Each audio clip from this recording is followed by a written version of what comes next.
Salam Bapak Ibu yang dikasihi oleh Tuhan kita Yesus Kristus.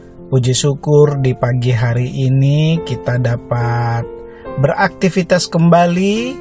Semua yang kita dapat lakukan di dalam kegiatan-kegiatan kita itu semuanya karena anugerah Tuhan.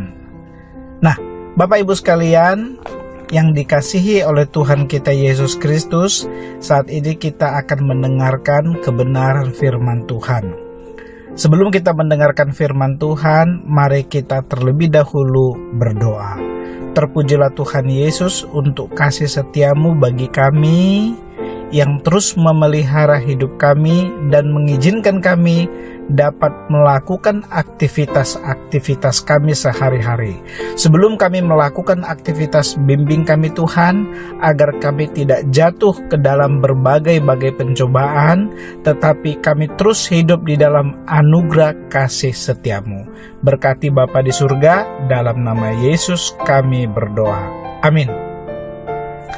Bapak Ibu yang dikasihi oleh Tuhan kita Yesus Kristus, firman Tuhan kita pada saat ini terambil dari Injil Matius pasal 10 ayat 27. Demikianlah firman Tuhan, "Apa yang kukatakan kepadamu dalam gelap, katakanlah itu dalam terang. Dan apa yang dibisikkan ke telingamu, beritakanlah itu dari atas rumah." Demikian firman Tuhan.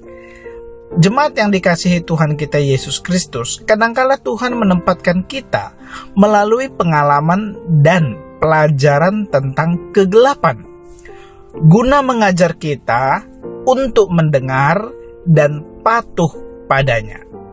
Nyanyian burung-burung mengajarkan untuk bernyanyi dalam gelap, dan Tuhan menempatkan ke dalam naungan tangannya sejak kita belajar untuk mendengarkannya. Itu ada tertulis Bapak Ibu sekalian di Yesaya 49 ayat yang kedua.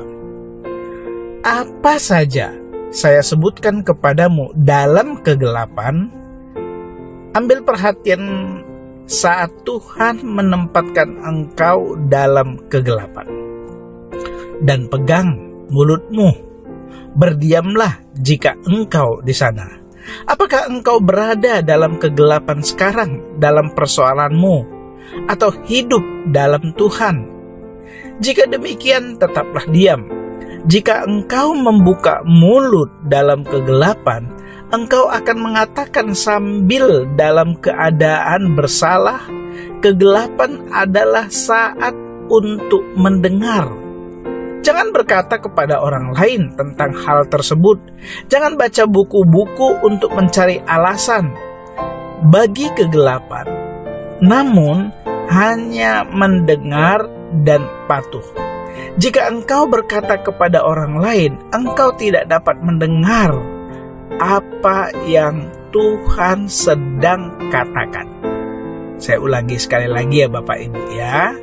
Jika engkau berkata kepada orang lain, engkau tidak dapat mendengar apa yang Tuhan sedang katakan. Saat engkau dalam kegelapan, dengarkan, dan Tuhan ingin memberikan untukmu pesan yang sangat bernilai kepada orang lain, sekali engkau kembali dalam terang. Sesudah waktu-waktu kegelapan, kita pasti mengalami suatu pencampuran kesenangan dan keaiban. Jika di sana hanya kesenangan, saya bertanya, apakah kita memiliki kesungguhan maksud Allah seluruhnya? Kita pasti mengalami kesenangan, memiliki suara perkataan Tuhan. Tetapi sebagian besar, keaiban didapatkan demikian panjang untuk mendengar Dia.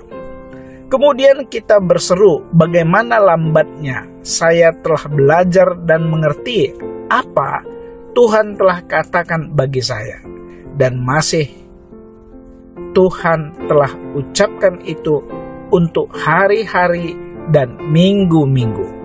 Tetapi sekali engkau mendengarnya, Dia memberikan kepadamu hadiah keaiban, yang membawa hati yang lembut, bahwasanya hadiah senantiasa penyebab engkau mendengar kepada Tuhan saat ini.